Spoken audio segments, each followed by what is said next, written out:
All right, so you see here, November 30th, 2008, Satoshi Nakamoto white paper. Original source code, in protocol release, unlimited block size. I see where you're going with this, guys. Cool stuff. So it states January 3rd, 2009, original source code and protocol release, unlimited block size. You got to keep in mind, this is where Michael Saylor is so gung-ho about, like, he feels as though BTC will be worth millions and millions of dollars. This is why he says, like, never sell it and so on, right? July 15th, 2020, or 2010, excuse me, 1 megabyte block size limit. Then it kicks it down to November 15th, 2015, BIP 65, OP_CLTV, breaking and lock time, etc. And then from there, you have, apparently, I think that's the symbol for Bitcoin Cash, if I'm not mistaken. August 2017, 8 megabyte, then goes to 32. Then you have BSV, because that's the BSV symbol. November 2018, 128 megabyte. July 2019 kicks it over to 2 gigabytes. Remember, Cool Cat was mentioning some of this stuff.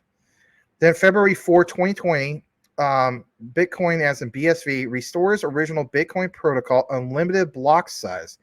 And keep in mind, the original unlimited block size was 2009. Now you kick it over to, and I guess I will make this a little bit bigger. Let me see here. Yeah. Let me see how this looks for you guys real quick. All right, nice and big. So you have, for instance, kicking it over to January of 2021. I think this is pretty good stuff because it instills confidence for all the naysayers. CPFP and ancestor limit extended from 25 to 1,000 transactions. And let's see here. Let's kick it over this side. So basically, on this particular one, I'll jump back to the previous screen because it's just a little too big.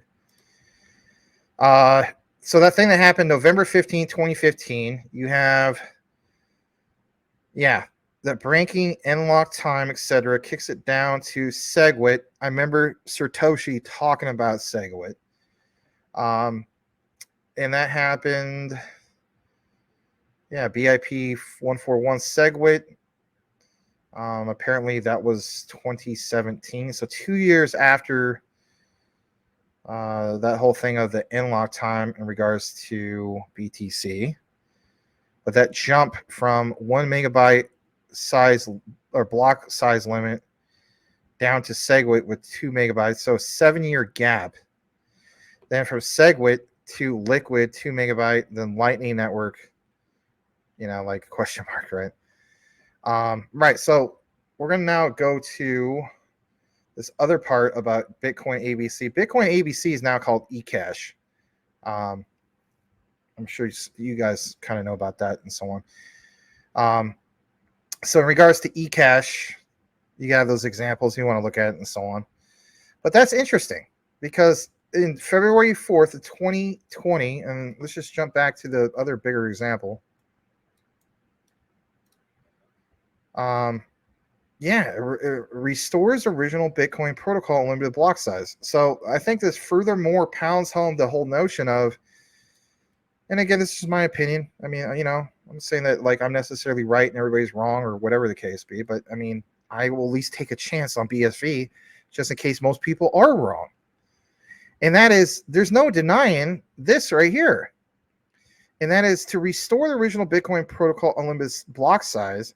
If you're having, and let's go back over to it, if you're having Michael Saylor constantly referencing this right here of the original source code and protocol realize unlimited block size, stating that, this is where you have all this, I think he used the term energy, if I'm not mistaken, in regards to data and all that. He's talking about all this stored on chain. This is where they get the expression of store of value. And he was talking about it's going to be worth millions on this slow freaking thing.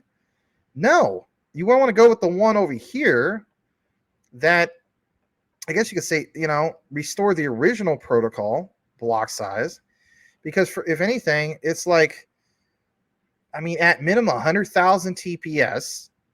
And the reports like what Satoshi was talking about, where, and even in that regards, Michael Saylor was saying some of this stuff.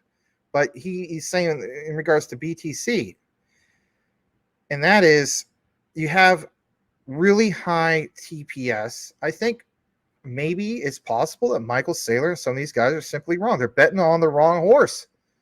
They're betting on BTC. They should be betting on BSV, and this pounds home that much more of what Satoshi was talking about, because in 2015, this goes down to SegWit, and you only have like, wow, an increase of from 1 megabyte block size limit to 2, or a little bit greater than 2. I mean, still, it's not that big of a deal. But on the other hand, BSV, there it stands alone by itself. It has the same tokenomics. I don't know. I think, if anything, they are talking in code. That's just my opinion. We can agree to disagree. Like the saying goes, don't attack the messenger, attack the argument.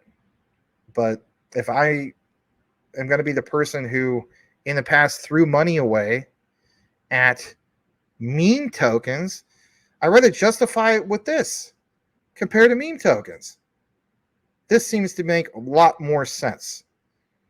Is the world wrong about BSV? Like I mentioned before. I mean, this is not an hour and 25-minute long special like we did last time. But, I mean, guys, I'm not saying you go out. It's never financial advice. I'm not saying you go out and you buy $1,000 worth of BSV. You could buy a handful of this stuff. It could be absolute game-changing if you hold it long enough. Not to mention, if Craig Wright really is Satoshi Nakamoto, he wins the COPPA case and so on, what about all those royalties that go back? And then what about you being a BSV holder? That's crazy. Crazy stuff. It's never financial advice, but for me, I took a chance on this. And I can live with that. I'd rather live with that decision of taking a chance on this compared to taking a chance on garbage meme tokens. We're always talking about that risk to reward ratio. My goodness, can you imagine the risk to reward ratio for something like this? I think it's absolutely a game changer, to say the least. And, I think I have another thing I was going to post. I think I shared this before. Bard is not the end all be all. But look what it says. It's difficult to predict how high BSV could go in price if Craig Wright is found by the COPPA trial to be the actual Satoshi Nakamoto. However, it is likely that the price would increase significantly, as this would confirm that Wright is the rightful owner of Bitcoin fortune associated with the Satoshi Nakamoto identity. Some analysts, believe that BSV could reach the price of 10,000 or more if Wright is found to be Satoshi. Right. Nothing lowball here. Others believe that the price could go even higher. Who would be one of those people? Like Satoshi, Cool Cat Crypto, and so on. But not just YouTubers. A lot of other people who are actual like analysts. I guess you guys, you're analysts your own way. BSV would become the only cryptocurrency that is truly endorsed by its creator. And that right there is another reason why I don't think you should dismiss this. I mean, at the end of the day, you're going to do what you got to do. And I understand it's very mixed. Not everybody's on board with this. Hey, it's all right. We have difference of opinions. But look what it says. Of course, there's also the possibility that the COPPA trial will find that Wright is not Satoshi. True. In this case, it is likely that the price of BSV would drop significantly as investors would lose confidence, of course, in the coin. Ultimately, the price of BSV is determined by the market, and it's impossible to say for sure what will happen if Wright is found to be Satoshi. However, it is clear that this will be a major event for the cryptocurrency industry. I'm going to call it right now. It's not just going to be a major event. It will be the biggest event in the history of crypto, because everybody wants to know who the heck this guy is. And some people stated that it's not one guy, it's like 4 guys, especially a lot of people from the Ripple XRP army and so on. And I get that, guys. I'm not trying to, make anything divisive here, but it also states it's also likely to have a significant impact on the price of BSV. But you know what? again, back to the whole thing I was talking about. If you are going to bet on meme tokens, why not bet on something like this? Can you imagine your returns even if you just had like a handful of these, you know? How about you if you had only one of them? One BSV. You know, you could buy this thing for what, roughly around $50 or so? You buy one BSV, you hold on to it, you know, because some of you guys diamond hand the hell out of stuff. You hold one of them and treat it like you're holding the original BTC, but you're holding it like back in, I don't know, I guess the year 2010, 2013. Treat it like it's like a 10-year hold or something like that. For some of you guys are not going to do that. Maybe you want to like, hey, I made a quick little flip. I made $10,000 off of a $50 investment. That could happen. You know what I mean? But for me, I will treat it like, you know what? This could very well be the original BSV because of what? Let's remind you one more time. All you got to do is more of your own research. And the research shows what? The research shows this right here. Let's pull it up one more time before we end this segment. And there's no denying this. It's dates. It's basically things that you can verify for yourself. Go to the source. Where's the source? Where is the citation?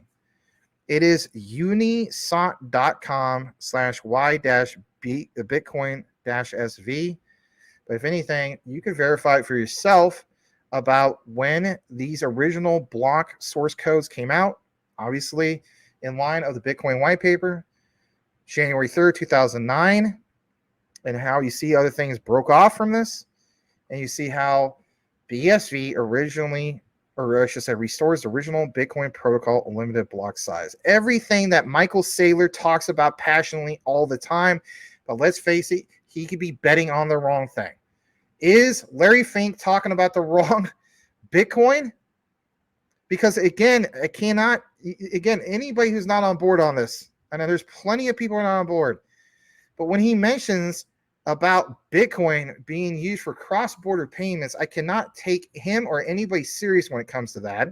Because if you are referring to BTC, there's no way in hell that's going to be used for cross-border payments. No bank is talking about that.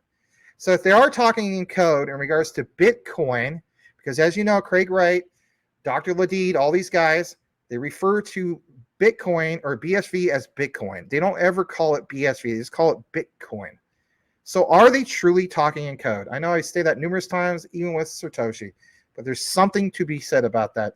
And guess what? I think that could be an actual thing due to various reasons, you know, that have been, you know, written up in regards to contracts or partnerships or whatever the case be, or just to kind of suppress us from getting the assets. And how, what's another example before we close it out of this? A great example is what you saw with Robinhood. You know, get your BSV off of there. Otherwise, they're going to exchange it for the dollar amount of the current time for something else. You've also seen that obviously with Coinbase. You know, we have a time limit on that. Why are they making it so hard to get BSV? Because they don't want you to have BSV. You know, some people say, oh, it's a scam. That's why they don't want you to have BSV. Say what you want. It's interesting that right at the same drop of the hat that you see that talk of, you know, they're just protecting retail investors. Then at the same like weekend or whatever, you see example of institutional money going out and they buy more of this stuff. So why would they buy more if it's such garbage? We could apply it to so many things. There's a coverage for tonight in regards to BSV. Wasn't planned, but shout out to Crypto Mike for sharing it.